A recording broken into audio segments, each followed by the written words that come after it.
नमस्कार शोधार्थियों। YouTube channel क्योंकि कहना ज़रूरी है पे आज सुधा उपाध्याय के सौजन्य से हम सब सदी के महत्वपूर्ण कवियों की श्रृंखला में प्रभा खेतान जी के साथ हैं। प्रभा खेतान कोई नया नाम नहीं है।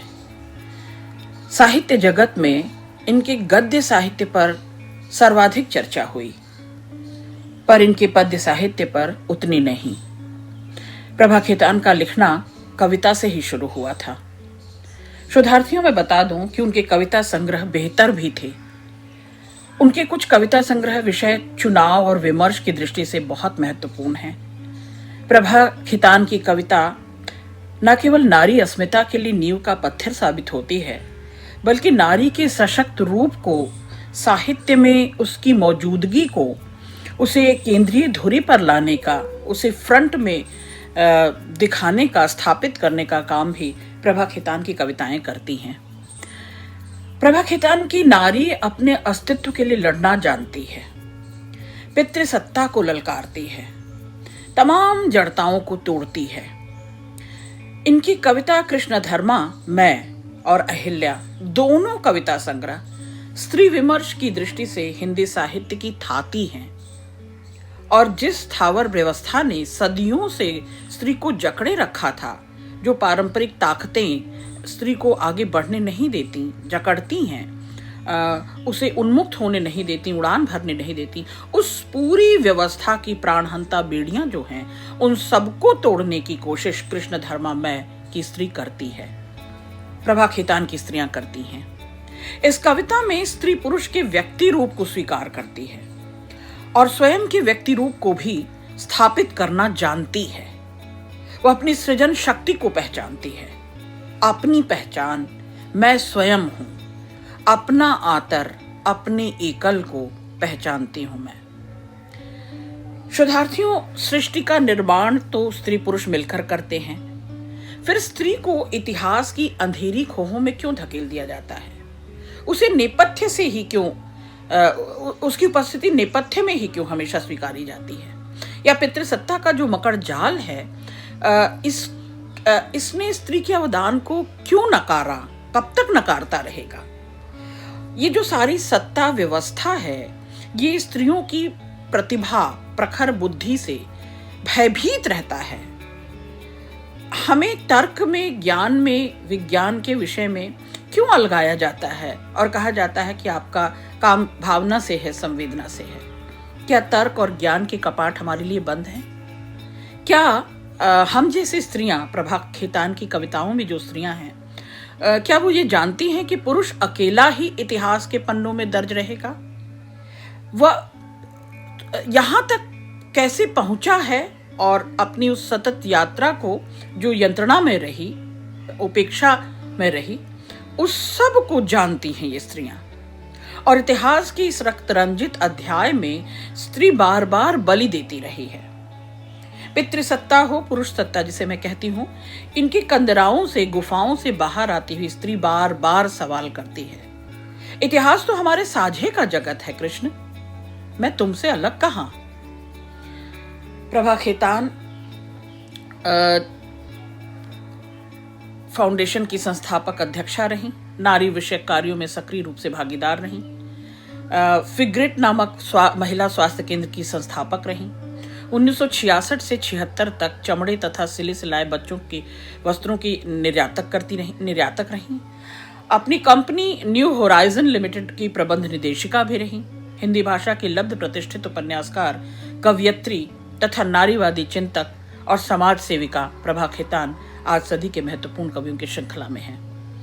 उन्हें कलकत्ता चैम्बर ऑफ कॉमर्स की एकमात्र महिला अध्यक्ष होने का गौरव प्राप्त है। वे केंद्रीय हिंदी संस्थान की सदस्य रही।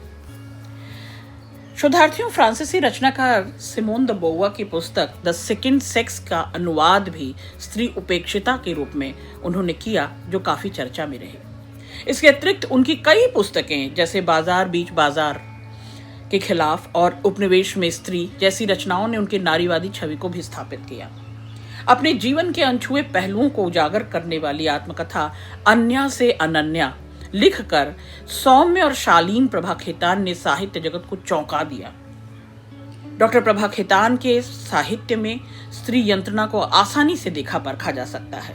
बंगाली स्त्रियों के बहाने इन्होंने स्त्री जीवन में काफी बारीकी से झांकने का खूब प्रयास किया। इन्होंने कई निबंध भी लिखे। प्रभा खेतान जहां स्त्रीवादी चिंतक होने का गौरव प्राप्त करती हैं, वे स्त्री चेतना के कार्यों में सक्रिय रूप से हिस्सा भी लेती रहीं, रिप्रेजेंट करती रहीं, उनका प्रतिनिधित्व करती रहीं। उन्हें प्रतिभाशाली महिला पुरस्कार और टॉप पर्सनालिटी अवार्ड भी मिल चुका। साहित्य में उल्लेखनीय योगदान के लिए केंद्रीय हिंदी संस्थान का महापंडित राहुल सांकृत्यायन पुरस्कार भी राष्ट्रपति ने प्रभा खेतान को अपने हाथों से दिया। प्रभा खेतान ने व्यवसायी के रूप में अपना लोहा मनवाया, पर व्यवसाय से साहित्य, घर से सामाजिक कार्यों तथा देश से विदेश तक की सफर, दोनों तरह की सफरिंग, मतलब सफर भी और सफरिंग, इन्होंने कई मंजिलें, कई मुकाम हासिल किए। धरातल से शुरू किए गए अपने जीवन को खुले आकाश की ऊंचाइयों तक पहुंचाने का काम प्रभा खेतान ने किया, और ये साहस, ये क्षमता कि उन्होंने कई पुरस्कार और सम्मान अपने हिस्से किए, बल्कि उनकी कविताओं में, उनकी रचनाओं में स्त्रियां भी वो कुवत और काबिलियत अपने लिए तलाशती हैं। ये मानेखेज है। हिंदी साहित्य की बहुचर्चित लेखिका प्रभा खेतान श्रेष्ठ महिला लेखक के नाते साहित्य हो, समाज हो, या उनके अपने निजी जीवन के जो अनुभव हैं, उन सब को बेबाकी से अभिव्यक्त करती रही। उन्होंने समाज में जो अपने इर्द गिर्द, अपने आसपास, अपने परिवेश में देखा, महसूस किया, अपनी लेखनी के माध्यम से उजागर किया। प्रभा जी की जितनी लेखनी की ताकत कह सकते हैं, उनकी अभिव्यक्ति की ताकत गद्य साहित्य में चलती है, उतना ही पद्य साहित्य में भी है। हिंदी साहित्य में कविता के माध्यम से शुरुआत की प्रभा खेतान ने। नारी के अस्तित्व को, उसकी अस्मिता की खोज की, उसकी पीड़ाओं को कभी अपने माँ के जीवन से, तो कभी पुस्तकों से अनुभव लेते हुए, कुछ निजी जीवन से अनुभव लेते हुए, जो कुछ उन्होंने समाज में देखा, अपने इर्द गिर्द देखा, उन सामाजिक असमानताओं के चलते जो स्त्री के चारों तरफ चार दीवारी है, जिसमें स्त्रियां कैद हैं, तो प्रभा खेतान की नजर सिर्फ एक कठपुतली से, नारी को एक कठपुतली देखने के लिए देखना बर्दाश्त नहीं कर सकता था।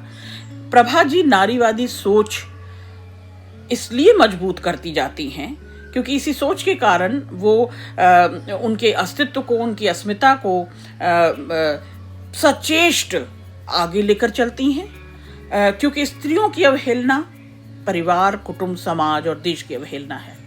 तो उनकी अधिकांश कविताओं में आप देखेंगे कि स्त्रियों का अस्तित्व कायम है।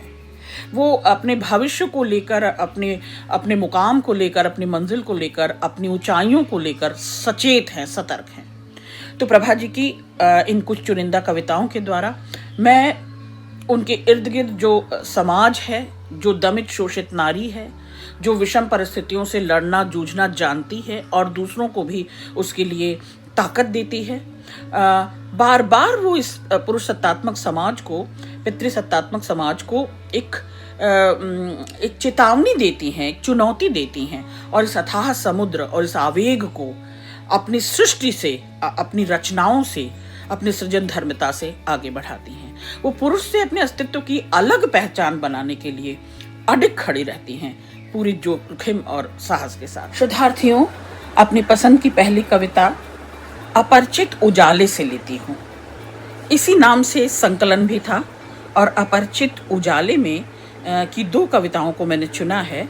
आप भी देखें, सुने, गुने, और इन कुछ कविताओं के बहाने से, चाहे वो हुस्ना बानो है, चाहे वो अपरिचित उजाले हैं, इन कुछ कविताओं के जरिए हम उनकी रचना धर्मिता पर, उनकी स्त्री के प्रतिरोध शक्ति पर, उनके विद्रोह पर, उनकी उपस्थिति, अस्मिता और अस्तित्व को लेकर आज दर्ज करेंगे और रेखांकित करेंगे पाठ्यक्रम को पढ़ते हुए।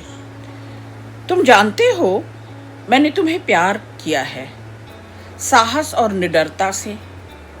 मैं उन सब के सामने खड़ी हूँ जिनकी आंखें हमारे संबंधों पर प्रश्नवाचक मक्खियों की तरह मंडराती हैं। मैं उन सभी लोगों की घृणा से टकराई हूँ जो अपनी व्यवस्था में अत्यंत निर्मम थे, जिन्होंने मेरे उल्लसित मन को कांच की किरचों जैसा पीस डाला था, जो परम शक्तिशाली थे जिनके पास संबंधों के नाम पर सिर्फ चौखटे थे और समाज के नाम पर एक अमूर्त भीड़। हे मेरे प्रभु, उनसे मुझे कभी डर न लगा। यूं प्यार करना कितना मुश्किल होता है, यूं प्यार करना कितना मुश्किल होता है। अंधेरे रेगिस्तान में गुलाब झुलसने के लिए बस छोड़ दिए जाते हैं। मेरे प्यार को नकार कर उन्होंने तुम्हें भी बड़ा कहाँ किया। मेरे प्यार को नकार कर उन्होंने तुम्हें भी बड़ा कहाँ किया। ये अपरिचित उजाले प्रेम का उजास है। ये उजाला सहस्तित्व का, सौहार्द का, संगच्छध्वम, साथ चलने की धुन, लगन, यानी सहधर्मी होने के। स्वावलंबी तो हम स्त्रियां हो रही हैं धीरे धीरे, लेकिन सहधर्मिता में भागीदारी नहीं हो पा रही। एक बराबर तराजू पर एक जैसे तोली नहीं जा रहे, न भाव से, न प्रकृति से, न आचरण से। यहाँ तक कि तर्क के तमाम क्षेत्र, ज्ञान विज्ञान की तमाम क्षेत्र जैसे हमसे अलगा दिए गए हों। और एक स्त्री, एक सचेत स्त्री, प्रभा खेतान जैसी स्त्री, यह सवाल करती है कि मैं निर्भीक होकर प्रेम में पड़ी, मैं बेलौस, बिंदास, बेखौफ थी जब मैं प्रेम में पड़ी। मैंने हर उस सवाल को जवाब देने की कोशिश की, हर उस चुनौती से टकराई, हर समस्या का एक निदान ढूंढने की कोशिश की, और मैं जूझती रही। और तुम कहाँ बड़े हो पाए। बड़े न होना मतलब खुद को स्थापित करने में तुमने अपनी सारी ताकत झोंक दी। तुम जिसकी स्थिति थी, जिसका समाज में रुतबा था, तुम जो समाज में अनुपस्थित होकर भी उपस्थित हो, तुम्हारी एक साख है, तुम्हारा एक रसूख है। और हम स्त्रियां जब प्रेम में पड़ी तो हमें बार बार चौखट पर कई चार दीवारियों के बीच, कई आँखों के चौकीदारियों के बीच से गुजरना पड़ा, कई पहरेदारियों से गुजरना पड़ा। तो हम उस जड़ता को तोड़ती हैं, हम उस भय को तोड़ती हैं और जोखिम उठाती हैं, जबकि तुम ये न कर पाए।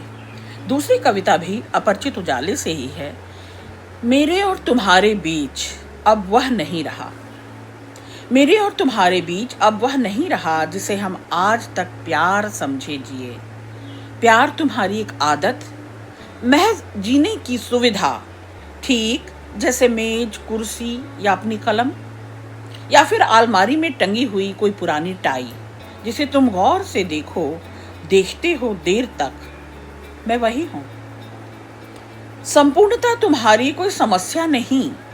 तुम हर चीज को टुकड़ों में बांटकर एक सतही समूचेपन में आत्मतुष्ट हो। पर बंधु, मैं इस मन का क्या करूं? पर बंधु, मैं इस मन का क्या करूं जो सदा प्रतीक्षा करता है, जो सदा प्रतीक्षा करता है उस ऐसे खास विस्फोट की जो पूरी की पूरी बात संगीत में उभार दे। तुम्हारी लंबी बहसों के बीच अक्सर पाती हूँ, भीतर की लड़की विक्टोरिया घूमने चली गई है, भीतर की लड़की विक्टोरिया घूमने चली गई है। प्रेम में जो सत्कार है, मान मनुहार है, प्रभा खेतान उस ओर ध्यान दिलाती हैं। मैं तुम्हारे लिए एक निर्जीव वस्तु क्यों बनी रही, या महज एक संबोधन भर क्यों बनी रही, या मैं एक संबंध भर भी क्यों बनी रही, जबकि मैं पूरी की पूरी तुम्हारी हो जाना चाह रही थी। पूरी चेतना से, पूरे मन से तुम में डूब कर तुम्हें पाना चाह रही थी, और तुम बहसों में, संवादों में, मुबाहिसों में ही शामिल रहे। तो तुम्हारे इस बहस मुबाहिसों से मेरे प्यार की तुष्टि नहीं हो सकती। तो जब जब तुम अपने ज्ञान का, तर्क का, विवेक का परीक्षण करवाते हो, जब जब तुम उसका प्रचार करते हो, जब जब तुम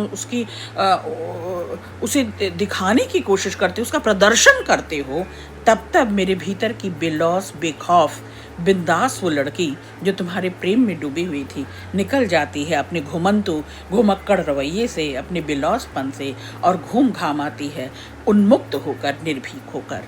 तो इस विवेक में, आत्म प्रचार में, आत्म प्रदर्शन में पड़ना नहीं चाहती, क्योंकि प्रेम प्रचार नहीं है, प्रदर्शन नहीं है। वो प्रेम को जानती है, प्रेम को जीती है। बेहतरीन कविता। अगली कविता हुस्न बानो और कविताएं, ये एक संकलन है प्रभा खेतान जी का।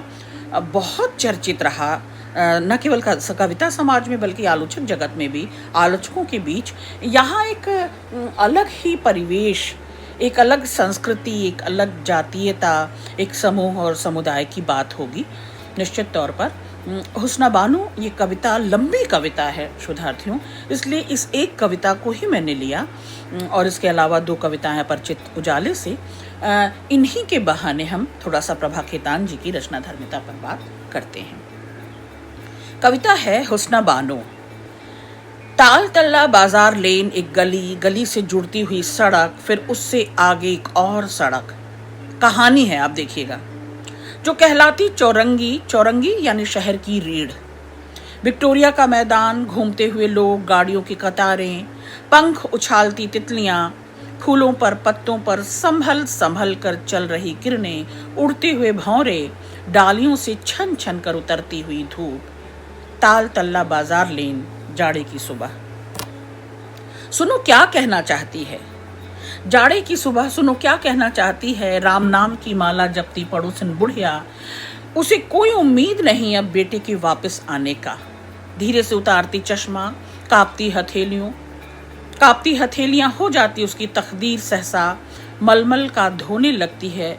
वह लकीरों को समझती हुई नियति को समझाना चाहती है, कैसे पहली बरसात में अकुलाते बीज बन जाते पेड़। बालों की सफेदी सहलाती बुढ़िया बड़बड़ाती, ना कुछ नहीं होता, ना कुछ नहीं होता राम नाम रटने से। क्या मतलब है माला के जपने से। एक एक मनके में वही वही जीवन, औरत का चौका चूल्हा, रोटी पानी। पुकारती है पड़ोसन बुढ़िया, अरे हुस्ना जरा इधर तो आ। गली की सुबह लिए जा रहे दोनों में कचौड़ी और पूड़ी, छोटे छोटे बच्चे, कोई लिए जा रहा है दूध से भरा बर्तन, लौटते हुए कुछ लोग रात की पाती पाली से। इक्कम दुक्कम खेलती हुस्न बानो सोचती, इस गली में अब और नहीं बन सकता कोई घर। यदि बनता तो क्या वह हमारा होता। भाई मोहसिन का होता, अम्मी का होता, अब्बा का होता। नहीं यहाँ कोई घर नहीं, नहीं यहाँ कोई घर नहीं। गली में चलते हुए कोई कहाँ रुके, कोई कहाँ रुके। चलते हुए कोई सोचे, क्यों सोचे, किसके लिए सोचे। हर समय गली में चलते हुए खाली बहता पसीना, हवा में गंधाता पसीना, नल में दिन रात टप टप टपकता पसीना। और यह गली दांतों में चबा गई, अंतड़ियों में पचा गई, ना जाने किस किस के घर। हर आदमी का चेहरा तवे पर सिकती हुई रोटी, हर आदमी की पलकों पर चिपकी हुई रोटी। कोई यहाँ और कुछ नहीं करता, कोई यहाँ और कुछ नहीं करता। वह करामात अली होटल वाला बस रोटियां फुलाता, पर घर कहाँ। यदि घर होता छोटा सा ही सही, घर कहाँ। यदि घर होता छोटा सा ही सही, तो कौन चलाता जा रहा है इस गली को। ये किसकी आवाज है, ये किसकी आवाज। रिक्शों के चक्कों के साथ बेशुमार भीड़ में, भीड़ की गतिमयता में, किसकी यह जीभ चाट जाती गली की दरारों में उगते हर घर को। आखिर किसके अनदेखे हाथ निचोड़ कर आदमी के सपनों को पसार देते, अंगोछे की तरह टांग देते, लुंगी की तरह लैंपपोस्ट पर। कौन जो लटका जाता हम सबको हलाल की गई गाय की तरह सैयाद मियाँ की दुकान पर। कौन। कोई तो नहीं दिखता, कोई तो नहीं दिखता यहाँ वहाँ इस दोपहरी में। नुक्कड़ पर खेलते हुए 4 लड़के, इक्कम दुक्कम तिक्कम, गिट्टियां उछालती हुस्न बानो सोचती जाती, कब आएंगे अब्बा। गिट्टियां उछालती हुस्न बानो सोचती जाती, कब आएंगे अब्बा, शायद अगली जुमेरात को। पड़ोसन बुढ़िया फिर देती आवाज, हुस्ना, अरे ओ हुस्ना, कब आएंगे तेरे अब्बा? शायद अगली जुमेरात को नानी। हाँ नानी, जानती हो तुम, अब्बा गए हैं दुबई शाहों का घर बनाने। अब्बा गए हैं मोटी तनख्वाह पर गारा चूना ढोने।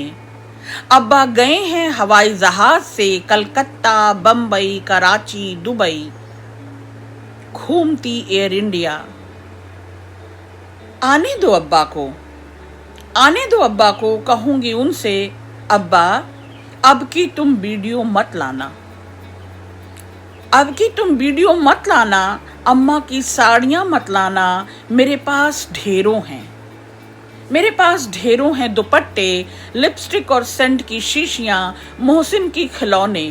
अब्बा मत लाना यह सब, अब्बा मत लाना यह सब, बस अब्बा अब की तुम बदल देना अपने बक्से को एक छोटे से घर में। हाँ अब्बा, अपने बक्से को बदल देना एक छोटे से घर में। नानी, नानी कहाँ से निकलते वे सारे अखबार जिनमें छपती नहीं कभी हमारे बेघर होने की खबर? कौन मांगने आया था वोट सुबह देहरी पर? अब्बा तो नहीं वहां, अब्बा तो नहीं यहाँ, जो समझाते हमें किसका करना है चुनाव। छोटा सा दायरा हमारा, दायरों के भीतर एक और दायरा, छोटा सा दायरा हमारा, दायरों के भीतर एक और दायरा। अब्बा के हाथों गाड़ा गया खूंटा ही तो कहलाता है हमारा घर।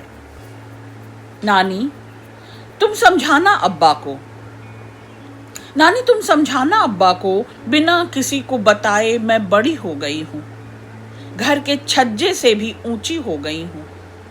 इक्कम दुक्कम तिक्कम हुस्ना बानो खेलती जाती, उछलती आंखों में काली चिकनी गिट्टियां संभालती, सर का दुपट्टा देखती अम्मी का फूला हुआ पेट। अम्मी क्या है इसमें, अम्मी क्या है इसमें, मोहसिन की गेंद या फिर घूमती हो पृथ्वी, घूमती हुई पृथ्वी और उसमें उगती ऊंची ऊंची मीनारें? क्या है अम्मी तुम्हारे इस फूले हुए पेट में? अम्मी तुम्हें क्यों नहीं पैदा कर देती एक छोटा सा घर? अम्मी तुम्हें क्यों नहीं पैदा कर देती एक छोटा सा घर जिसमें रहेंगे मोहसिन और अब्बा, हम और तुम? अम्मी कैसा होगा अपना घर, अम्मी कैसा होगा अपना घर? क्यों नानी, तुम भी कहो ना अम्मा से। हाँ हाँ कहूंगी कहूंगी, घर जो खो गया यही कहीं इसी गली में, घर जो रह गया सिर्फ 4 दीवारों में बदलकर, दीवारें भी हो गईं केवल ईंटों की भीड़, ईंटों को चाट रहे दीमक, भुरभुरा कर चूरा चूरा सफेद हड्डियों का चूरा। घर घर गिर रहा जमीन पर, घर गिर रहा जमीन पर, सोचती हुस्ना बानो क्या सचमुच मेरा घर है दीमकों का यह टू? किससे पूछूं, किससे पूछूं, अब्बा से, अम्मी से? ओ मेरे भाई मोहसिन, कहाँ खोजें हम अपना घर, लगातार भागते लड़खड़ाते चक्राकार शहर में, जहां थमती नहीं कोई गली, थकता हुआ आदमी बैठना चाहेगा कहीं, दुखती हुई पीठ टेक चाहेगी कहीं। हुस्ना सोचती गिट्टियां उछालती हुई, कब तक लगाए रहे वह घर की आस, कब तक लगाए रहे वह घर की आस, घंटों का दिनों का वर्ष फल निकालती। कौन मांगेगा दुआएं उसके लिए, कौन मांगेगा दुआएं उसके लिए? क्या निकल आएंगे मौलवी कुरान शरीफ छोड़कर, क्या निकल आएंगे मौलवी कुरान शरीफ छोड़कर बटाने के लिए अब्बा का हाथ? क्या दौड़े आएंगे पंडित ढोने के लिए गारा चूना? नानी कहती तू एक चिड़िया है हुस्ना, नानी कहती तू एक चिड़िया है हुस्ना, जंगल के अकेलेपन पर शोक गीत गाती एक चिड़िया।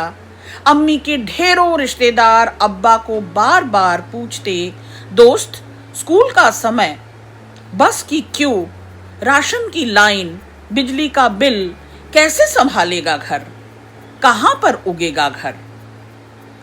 तलाशते हुए घर नींव की ईंट हो जाती औरतें, तलाशते हुए घर नींव की ईंट हो जाती औरतें। एक बार एक शोक गीत कुछ ही दिन पहले, बगल के फ्लैट वाली दुल्हन मर गई छिड़क कर अपने ही ऊपर किरासन तेल।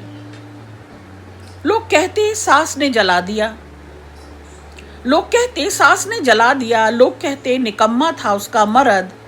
आने दो अब्बा को, आने दो अब्बा को, पूछूंगी कहाँ है हुस्ना बानो का घर, कब बनेगा हुस्ना बानो का घर, कहाँ है हुस्ना बानो का घर।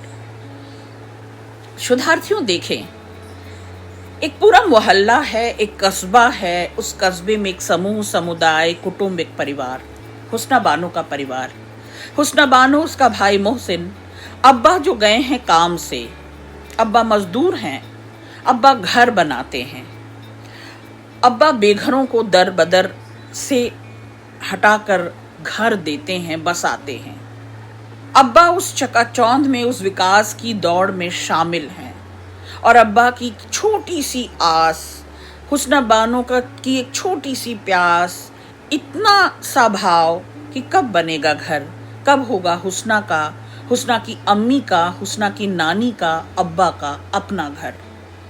ये छोटी सी आस प्यास लिए हुस्ना बानो खेल खेल में बड़ी होती जाती है, अब्बा की आस में, इंतज़ार में बड़ी होती जाती है। घर की दीवार से, मीनार से ऊंचा उठती जाती है। उसकी इच्छाएं, उसकी कामनाएं, उसके भीतर की आस, ज़रूरतें, और उन कामनाओं ज़रूरतों में वो बार बार तलाशती है, बार बार सवाल करती है, कभी अपनी नानी से तो कभी अम्मी से। अम्मी जो लगातार संतान उत्पत्ति में परिवार को चलाने के लिए और नए कामगार पैदा करती जाती है।